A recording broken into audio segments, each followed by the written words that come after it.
Aside from isekai, overpowered characters are the one thing anime aren't getting tired of anytime soon. And what's better than combining the fantasy of isekai and an OPMC? From a goblin spin-off of Tensura to someone who could kill you with his heartbeat, here are the top 10 fantasy anime with an OPMC from 2020 to 2024. Number 10, Ars, reincarnated as an aristocrat with an appraisal skill. In this world of fantasy and magic, Ars can finally become something that could not exist in the real world. A nepo baby with values. Of course, he was originally a salaryman from Japan, and Ars had a visit from Truck-kun's distant cousin, overworked senpai, and now finds himself in the world of Summerforth Empire. Anyway, old Ars can't just sit back and enjoy the privilege, so he teams up with some exceptional folks thanks to his ability Appraisal. It's your average useless power that's actually secretly useful and strong. You know the drill. Now he and his team of misfits and waifus work together to solve racism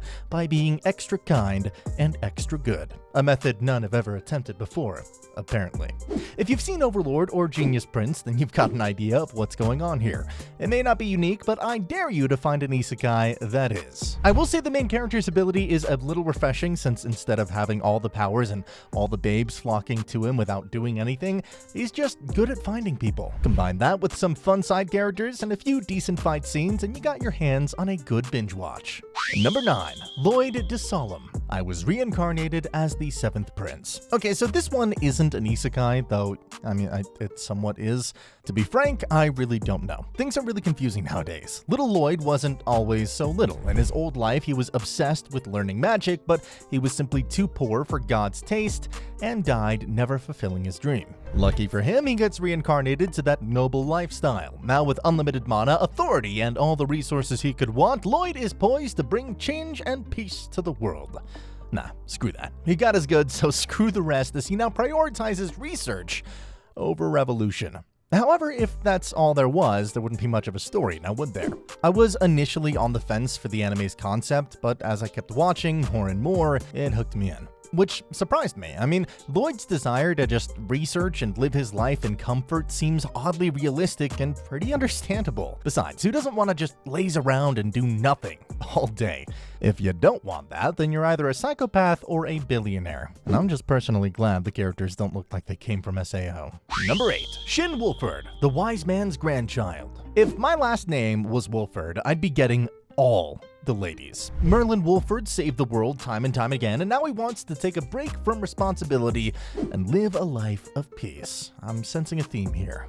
Knowing this, it makes you kind of wonder why he'd ever willingly raise a child. One of the worst kinds of things to raise. Lucky for him, this child had some experience with growing up because he's the reincarnated soul of salaryman Shin. Since the guy was a salaryman, you have to wonder what kind of sad excuse of a life he's lived where he can barely perform basic social skills.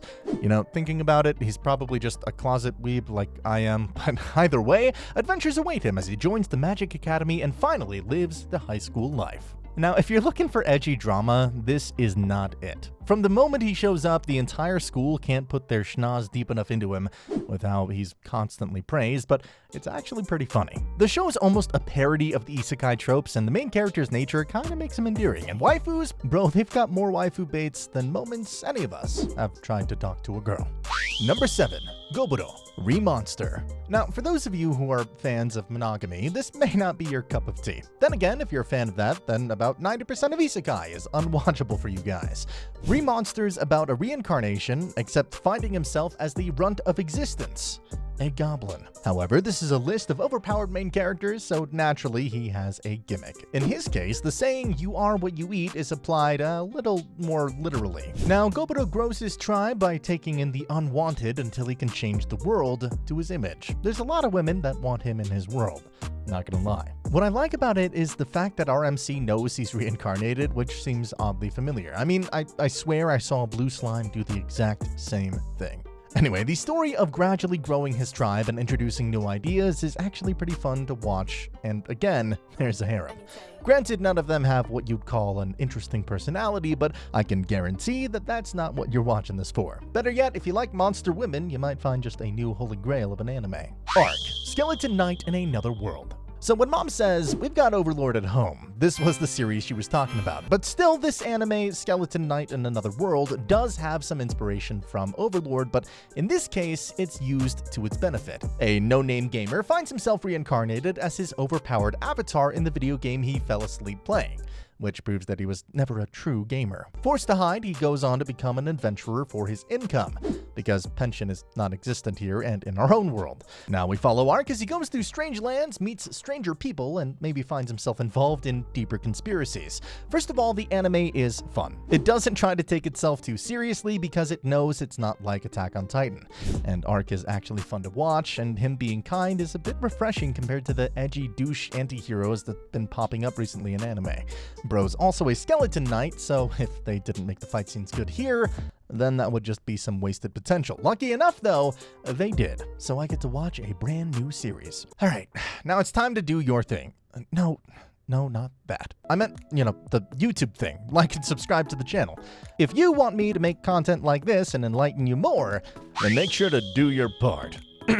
Number 5. Matthias, the strongest sage with the weakest crest. Some people just can't be happy with what they have, and that's called not being lazy. Matthias, after years of effort, has been acknowledged as the greatest sage thanks to his creation crest.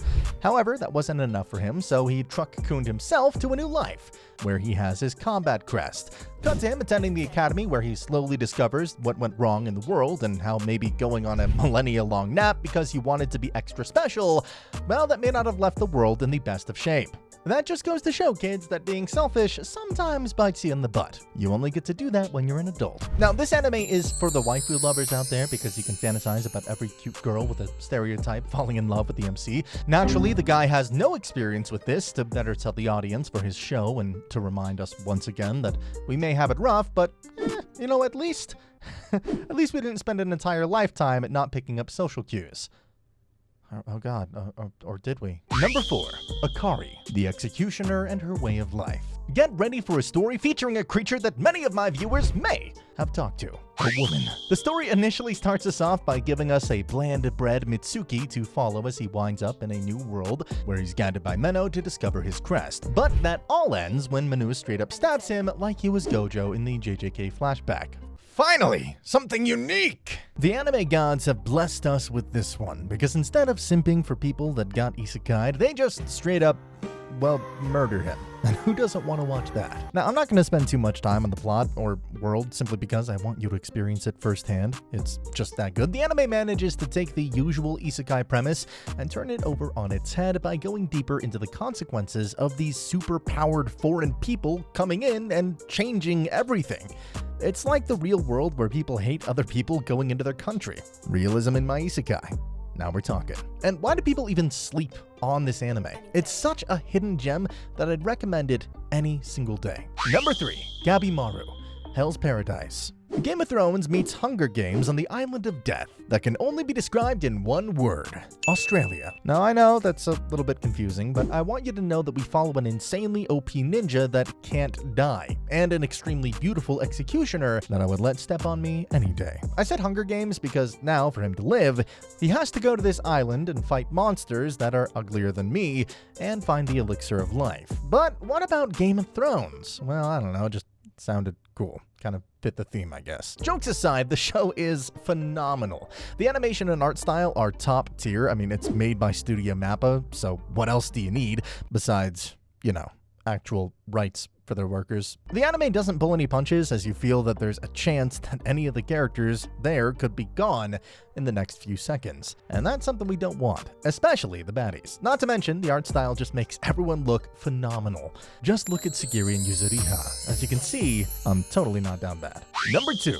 In a world where people have discovered magic, lame with some nerd stuff, an academy opens to teach people how to harness their abilities and master the art of having a superiority complex with the two-house system. The story follows siblings Tatsuya and Miyuki, but mostly Tatsuya, as the sister is relegated to the fancy first course, while edgy heartthrob Tatsuya is dumped into the second course, where they say it's for the special magic users, but we all know it's basically for the weirdos that nobody wants to deal with. Now he's known as the Irregular at First High School. That's the name of the place, by the way, the actual name. Never go for direct translation, folks. Get someone local. Now, this little number actually started a few years ago, but its third season was recently released as of writing this, and frankly, I'm hoping this will be a wake-up call for you guys to watch it. Seriously, the fight scenes and animation are amazing, especially the magical effects. I mean, if an anime has over 2 seasons, then most likely, there's no doubt that it's good. The only thing that threw me off was that Miyuki has a bit of a brother complex going on. I don't have a problem with incest in anime, but I just,